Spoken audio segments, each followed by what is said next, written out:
Well, as artificial intelligence advances, questions are swirling over what it means for the global workforce.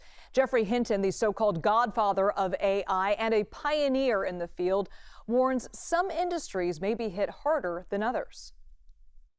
I think for mundane intellectual labor, AI is just going to replace everybody. If it can do all mundane human intellectual labor, then what new jobs is it going to create?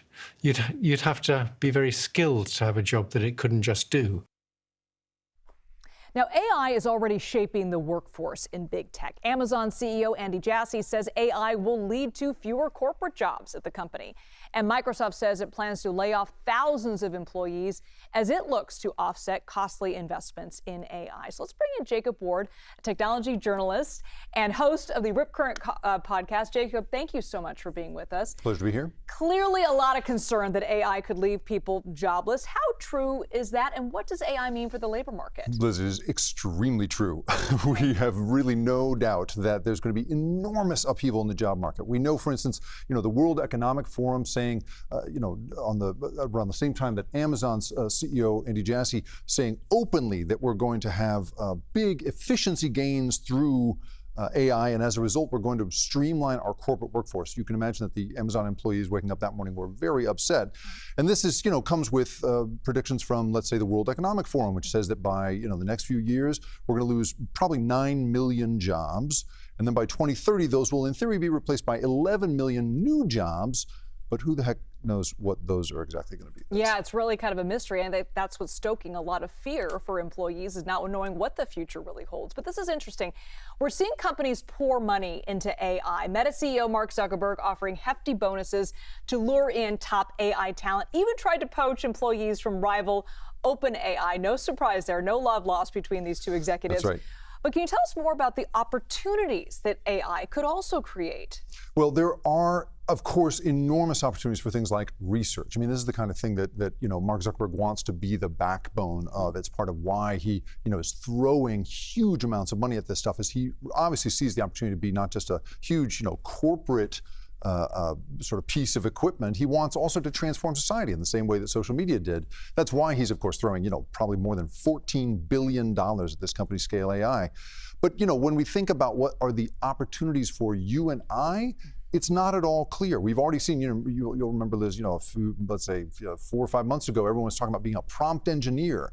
No one's talking about that anymore. That stuff has all gone away because we really don't know. So for my, in the way I look at it, anyone who's predicting this is what's going to be, your job in the future with AI, nobody has any idea. Even the CEO of Amazon has no idea, right? So at this point, I think it's sort of all bets are off.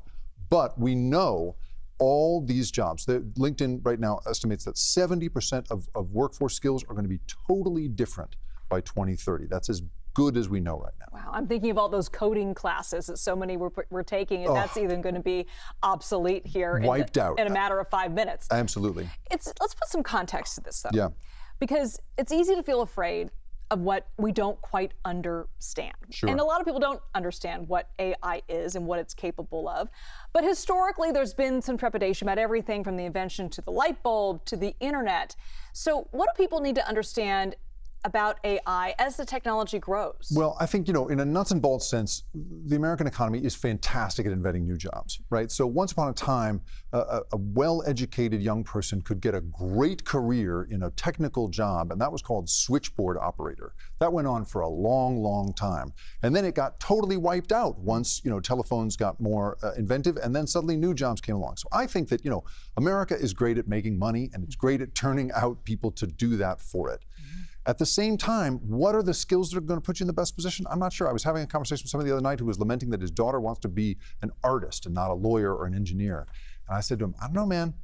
Have you seen what's going on with lawyers and engineers? They're getting fired left and right because AI is coming in. Maybe your disciplined, creative, prolific artist daughter is the best possible candidate for a job in the future when so much is going to be automated and that last bit of human creativity is so valuable. That's what I hope is going to happen. It's so interesting to look at the universities, though, and how they're going to react to this, and what different majors are going to pop up. And what are you supposed to learn? I know. What is the essential education of the future? We just have no idea at this point. Yeah, perhaps liberal arts is going to become Right. Study the degree du classics, jour. everybody. Exactly. That's right. Be part of the future. Shakespeare is good. That's right. That's right. Jacob Ward, technology journalist and host of the Rip Current podcast. Thanks so much. It's Thanks a a real lot. pleasure.